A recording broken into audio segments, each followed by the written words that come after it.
À voix haute, à bas bruit, un podcast de l'association Père et Danse Montpellier.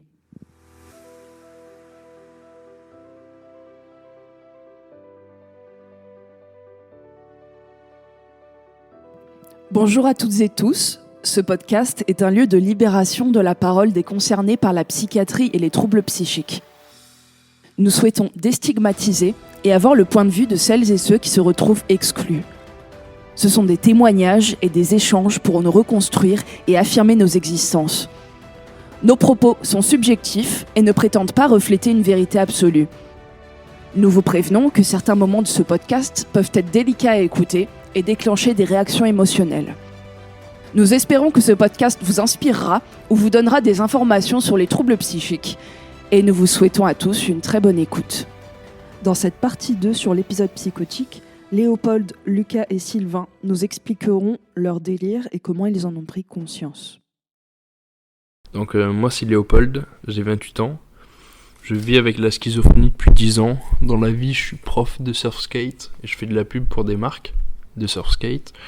Et j'ai proposé l'année prochaine de faire de la père et danse. Et pour moi un délire c'est quand quand notre réalité ne l'est en réalité pas. Et du coup moi j'avais un délire, ça a commencé avec la prise de toxiques, je fumais du cannabis. Et en fait, du coup, j'étais persuadé que la police voulait me tuer. Et je me souviens que du coup, j'étais vraiment tombé dans le délire assez loin. Et je me souviens que j'ai appelé mon père en lui disant de faire gaffe parce que je pensais qu'il voulait le tuer aussi. Et du coup, je me souviens d'un soir en fait où je voulais partir. Du coup, j'étais dans un foyer à l'époque et je voulais partir par la fenêtre du coup. Et j'étais persuadé en fait qu'il allait y avoir un sniper sur les toits qui allait me tirer dessus. Du coup, je me souviens, je me suis habillé tout au noir. En fait, j'ai ouvert les volets, j'ai éteint la lumière pour éviter qu'on me voie, comme il faisait nuit dehors. Et après, je suis sorti par la fenêtre, du coup. J'ai commencé à courir, en fait, et on dit que quand on est dans une situation extrême, on peut faire des trucs un peu, entre guillemets, extraordinaires. Et du coup, il y avait un grillage qui était assez haut, qui était à plus d'1,50 m, avec juste un piquet, en fait, plat. Et je suis arrivé à courir, poser la main dessus et sauter par-dessus. Alors que, ouais, je suis un peu sportif, mais c'est pas à ce point non plus. Et du coup, je me souviens que...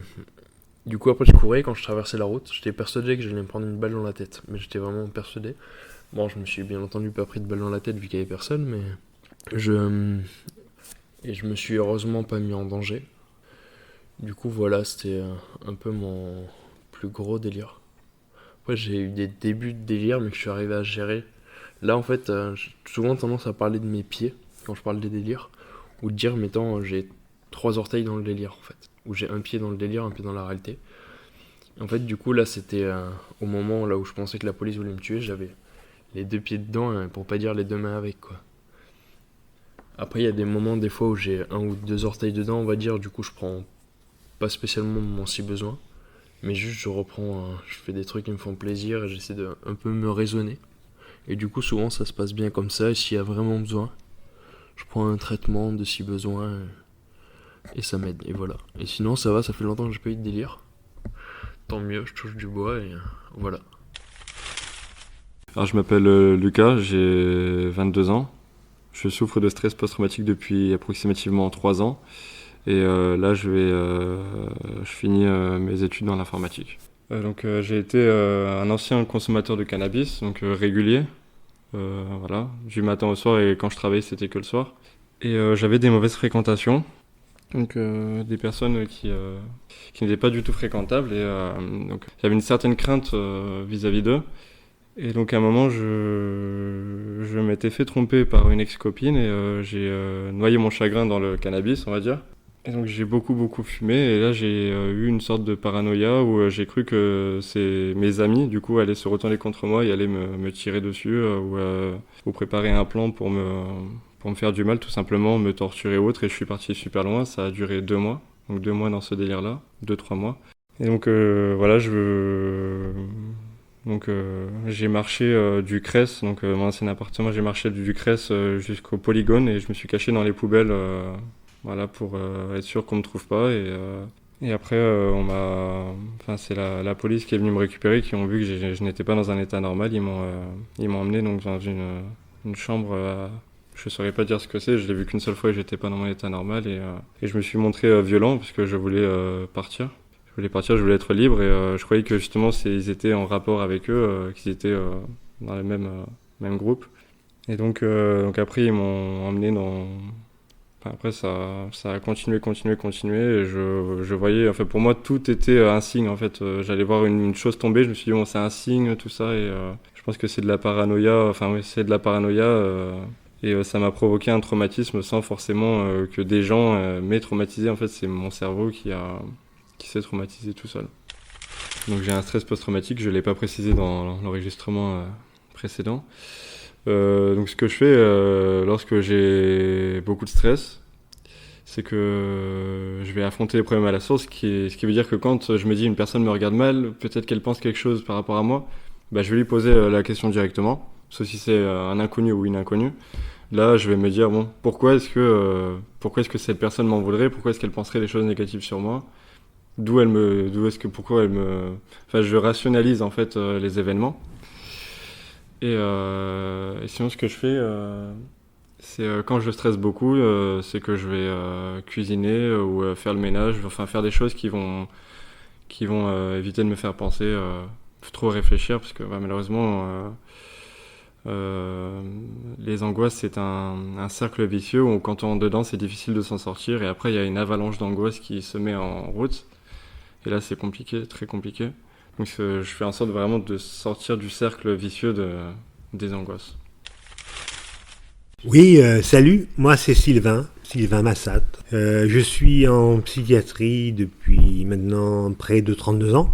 Je vis dans le Languedoc, alors que je suis né dans les Yvelines. J'ai bientôt 46 ans et pour moi ça roule, alors surtout que ça continue comme ça. Alors les délires que je définirais plutôt par le nom de bouffées délirantes, dans mon cas de schizophrène paranoïaque, m'ont permis de prendre de la distance avec un monde extérieur qui me paraissait menaçant, qui me paraissait inquiétant, et le fait de partir dans un monde complètement irrationnel et imaginaire du fait de la schizophrénie m'a permis de me détacher de tout ce qui était inquiétant, par exemple à l'école, au collège ou même dans les structures psychiatriques dans lesquelles j'ai vécu. J'ai un problème conflictuel avec la nature humaine qui est dû à ma paranoïa.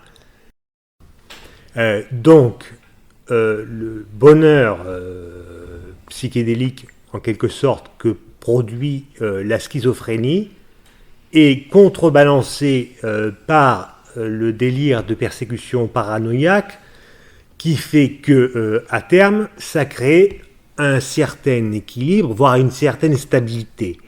À partir de là, l'exercice le plus difficile, c'est d'arriver à jongler entre le réel et l'irréel pour être là sans être là, ou n'être pas là, mais en étant là.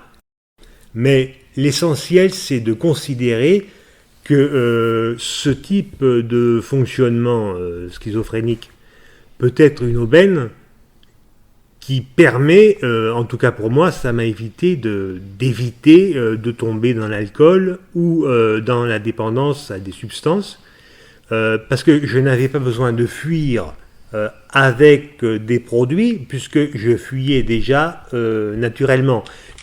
Mais de ce que disaient Alice et Timothée, cheminement qui amène à cette espèce de rémission, oui, c'est ça, c'est qu'à force de se remettre en question, de faire de l'autocritique et d'accepter la critique comme un enrichissement et comme un moyen d'avancer et de progresser pour s'améliorer, ça permet justement d'avoir cette ouverture d'esprit qui va faire que on va accepter que ce que l'on croit, ce que l'on pense n'est pas forcément réel ou n'est pas forcément toute la réalité, mais juste une partie de la réalité, et qu'à partir de cette partie de la réalité s'articule quelque chose qui est pathologique et qui n'est pas tant que ça nous déconnecte de la réalité, mais qui est surtout que ça génère de la souffrance psychologique et que ça génère un comportement qui nous met en danger ou qui peut mettre les autres en danger.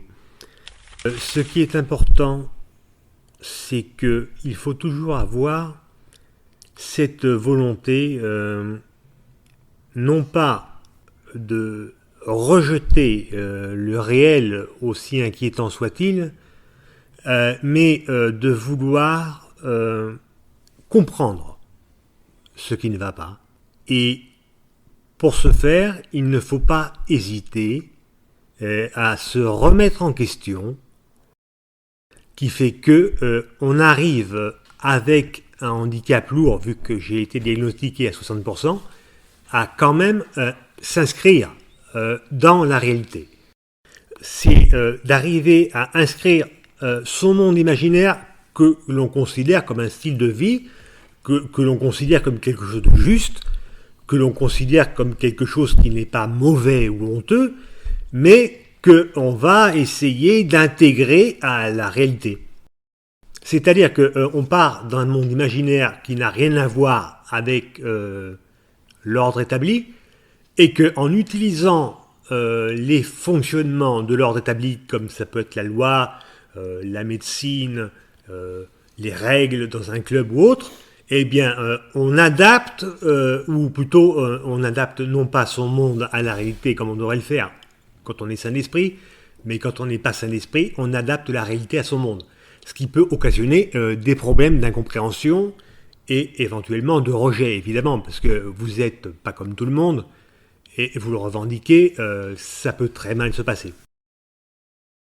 Comme le disait, vous savez, c'est Georges Bernard Shaw qui disait l'homme raisonnable accepte la réalité et l'homme déraisonnable essaye sans cesse d'adapter la réalité à son idéal, mais seul l'homme déraisonnable permet le progrès.